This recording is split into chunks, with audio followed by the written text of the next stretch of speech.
Hello and welcome to episode number 1 of a new season. Yeah, this is the season premiere of the Two Goal Lead podcast presented by BCHL Network.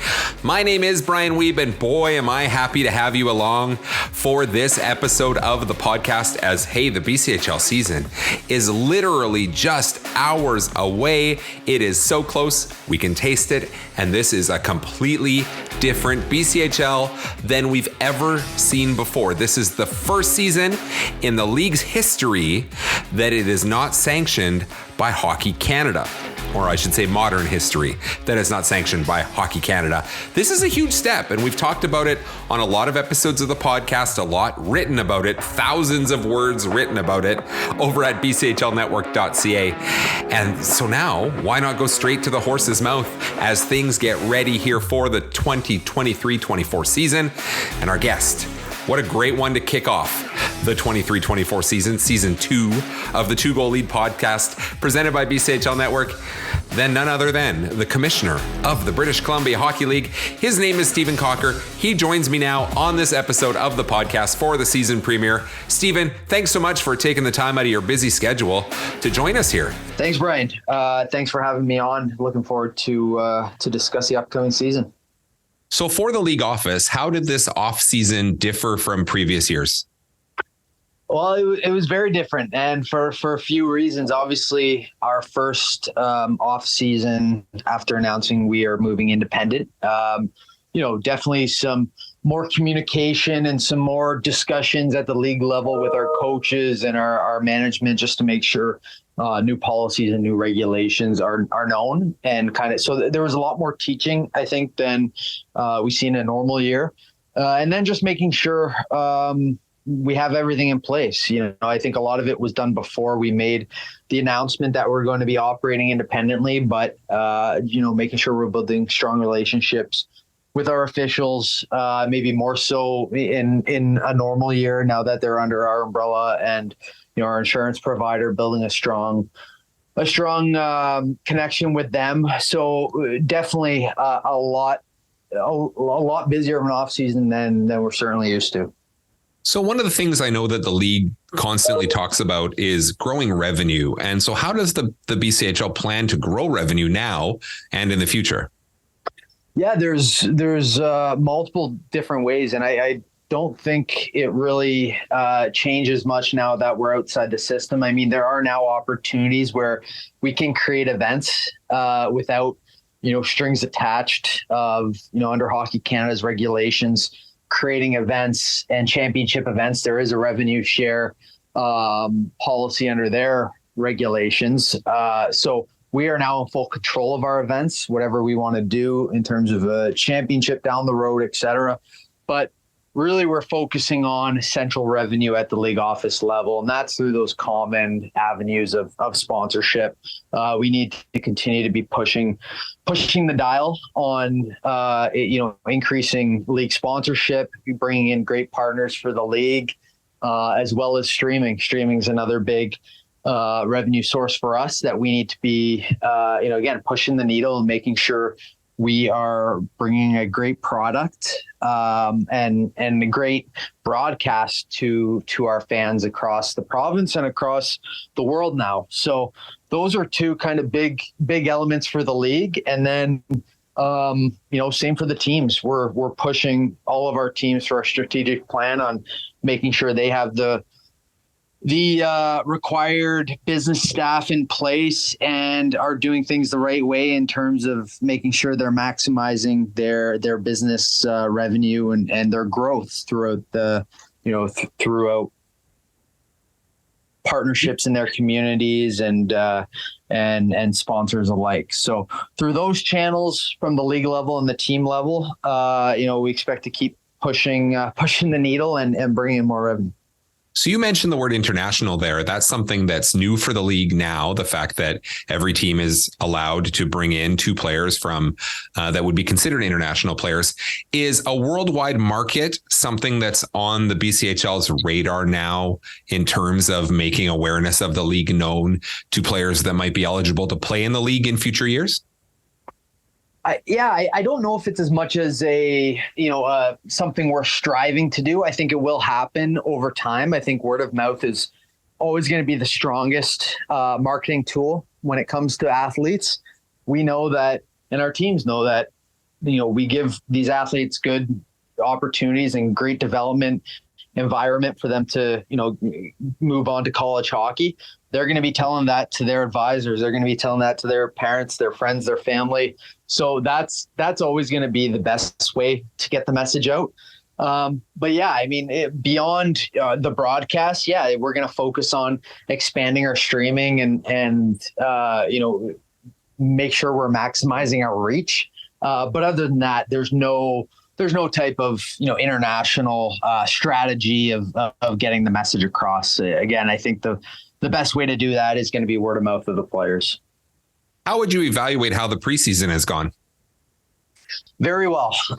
It's you kind of see the product, rate, the initial impact of moving independent from game one of the exhibition season. I know we had comments from NCAA schools saying they've never seen the league this good this early in the season. So, scouts and college coaches are very interested to see kind of what the new BCHL looks like and what we've done with our rosters. So very excited, and even more excited to see puck drop this Friday. So now that a few months have passed since that announcement about becoming an independent league, what has that reaction overall been and feedback from the higher levels of hockey like the NCAA or the National Hockey League? Yeah, very positive from what we've heard. So obviously, college hockey is, as you know, that's our NHL. We want to get all of our athletes the exposure needed to potentially get a scholarship in Division I NCAA or other levels, and it's been good. I think now they have the ability to send, maybe the 16-year-old they committed to or a 17-year-old they committed to our league instead of maybe developing in an inferior league. So I think it's helped college hockey a lot. I think those coaches now have an opportunity to send recruits to our league, or even players that maybe they haven't committed to yet, make recommendations that, hey, the BCHL might be a good place for your development. So NCAA has been great. NHL as well has been good. We've obviously have some pre-existing relationships with some teams. This Kraken, we're hosting our showcase there. We made an effort when we made this announcement to make sure that we're communicating it to all of our stakeholders, whether that's Hockey Canada, previous stakeholders like Hockey Canada, BC Hockey, et cetera, sending them the message ahead of time, as well as the NHL. And kind of those groups that we work closely with. So when it comes to the players coming into the BCHL, previously, when you get American players coming from the States, whether it's out of a prep school program or one of the leagues down there would be a transfer agreement between Hockey Canada and USA Hockey. Now that the BCHL is independent from Hockey Canada, have you had to come up with your own transfer agreements with leagues and teams that are sanctioned by USA Hockey? Yeah, it's been a topic of discussion, and certainly, some leagues we have reached out to and said, hey, we think that at least putting in place what has been in place in previous years would be a good, might be a good administrative, policy to put in place now that we have moved out of Hockey Canada and BC Hockey, and just reiterating to them that this move had nothing to do with them. It's kind of a more deep-rooted issues, but we think there is an opportunity to make sure that there's not this huge rift in player movement, beyond the off season, which we obviously, completely believe players should have the right to choose where they want to play and where they want to develop. But really that transfer agreement was, for in season when the season has already started. So yeah, those conversations have started with leagues in USA Hockey. So now that this is sort of the litmus test, season starts this week, have any other leagues, and you don't have to name them, but have any other leagues or teams inquired to you, the BCHL, about how this process of becoming independent from Hockey Canada has gone?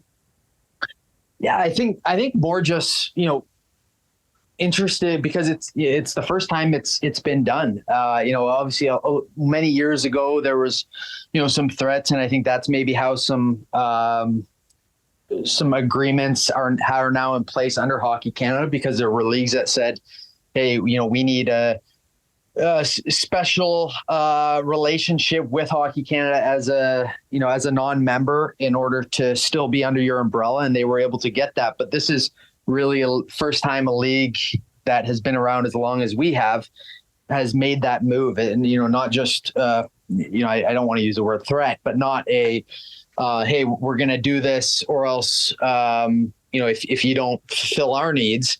So, yeah, I think a lot of teams and leagues are interested just to see, hey, what did you have to go through?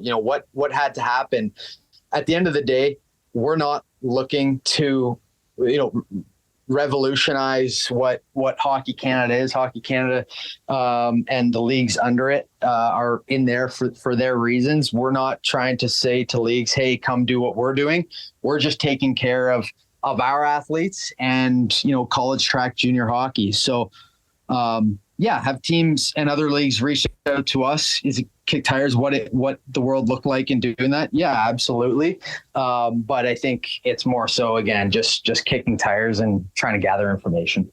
Now, earlier this summer, BC Hockey changed the classification of BC's 3 Junior B leagues to Junior A to return that level of sanctioned hockey to the province, because the BCHL doesn't call itself Junior A, it calls itself the BCHL.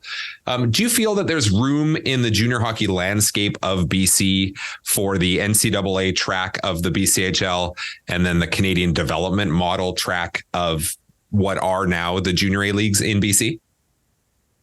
I think so. It's existed long before we made this move. It's nothing has really changed. Yes, some titles may have shifted around, but at the end of the day, the same amount of teams are still in BC. Regardless of the classification.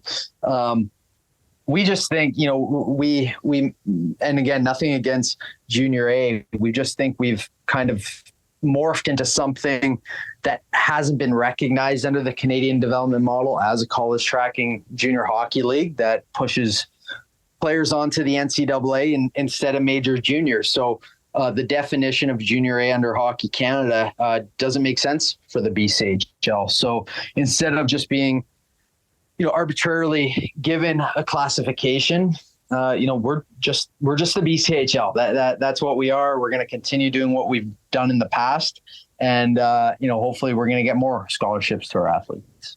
One big change that I don't want to say was lost in the shuffle, but obviously a lot of the focus was the BCHL becoming an independent league. But the league also lost a team over the offseason as well, with the Wenatchee Wild joining the Western Hockey League. You've now got an imbalance of 17 clubs. What's the state right now of the Wild's BCHL franchise rights? Yeah, the Wenatchee Wild, David White, they own a BCHL membership in the city of Wenatchee. I'm assuming it's unlikely they're going to be launching a BCHL team there as well. But their BCHL membership right now is they have voluntarily withdrawn from the BCHL, but they do have a BCHL membership that still exists for the city of Wenatchee. How soon will the league look at getting back to a complement of 18 teams? We'll look at it. It's nothing, we want to make sure it's the right city and the right team that comes in. Nothing will ever rush to it. It has to make sense from, a geographical perspective and a business perspective. Do we want to get back up to 18?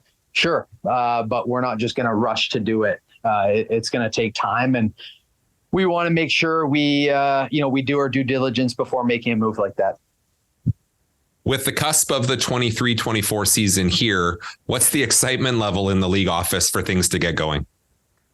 Very excited. I think we were able to see a bit of a flash of what we could expect through the exhibition season. But come Friday, it's going to be really exciting. I think it's going to be, we can all kind of take take a bit of time just to watch, the step that the BCHL has taken over the course of 1 year, and know that, I think there's more to come. So yeah, kind of continuing off your first question, it's been a very long off season, and the puck drop come Friday couldn't come quick enough. Well, that's how things come full circle. Steven Cocker, the commissioner of the BC Hockey League, thanks so much for doing this, and best of luck for the upcoming season here. Thank you. Appreciate it. So much excitement coming up as part of the BCHL season here, 23-24, all 17 teams across the province. It's a makeup to the league that we've never seen before. Some great questions there answered by Steven Cocker. I should say some great answers from Steven Cocker, not necessarily that I asked some great questions. Once again, thank you so much for tuning in. That will wrap things up for this episode, the season premiere of the Two Goal Lead podcast presented by BCHL Network. By the way, head on over to the website to check out some of the stuff that our diligent, hardworking team of writers have been working on, including a flashback. Clifford Hofford, he wrote this article looking back at the 2007 playoff run that the Cowichan Valley Capitals had. And I can tell you right now, it's like a trip back in time. You look at some of the names there and you're just like, wow, haven't thought about that in a long, long time. So really cool article there from Clifford. As well, lots of other cool content over at bchlnetwork.ca. If you would like to start writing some cool content, well, you can certainly do so by joining us. There's actually a button right there on the website that says join our team. What happens is you click that, and then there's a form that you can fill out. Tells you a little bit why you would want to join BCHL Network. But hey, let's be honest, why not? And then there's some requirements. So what we're looking at is, articles that have some really good research, looking at 2 minimum 500 word written pieces every single calendar month. So it's not too bad. And then you do need social media accounts for sharing your work, specifically X, which formerly known as Twitter, because there is a pretty big audience there in terms of our content. You fill out all that stuff on the form there, and I'll get back to you, and we'd love to have you on the team as part of BCHL Network. Also want to remind you that you can subscribe to this very podcast. You can find it on Apple Podcasts, Amazon Music, Audible, Google Podcasts, iHeartRadio, Pandora, Spotify, and Stitcher. So if you can smash that like and subscribe button, we would truly appreciate it, and would love to have you along here for the ride with the Two Goal Lead podcast presented by BCHL Network. Okay, coming up next, I know with our last episode when we talked to West Kelowna Warriors general manager and head coach Simon Ferguson, I said that our next guest would be a member of the Alberni Valley Bulldogs. I really did have that in mind, but when I saw that we were getting closer and closer to the start of the regular season, I thought, Steven Cocker, the commissioner, that's really who I should get on this episode of the show. Now, what that means, though, is that the next episode of the show, episode number 2 of season number 2 of the Two Goal Lead podcast, will feature a member of the Alberni Valley Bulldogs. So I certainly hope that you'll join us then. Thanks again so much for listening, and we'll talk to you next time.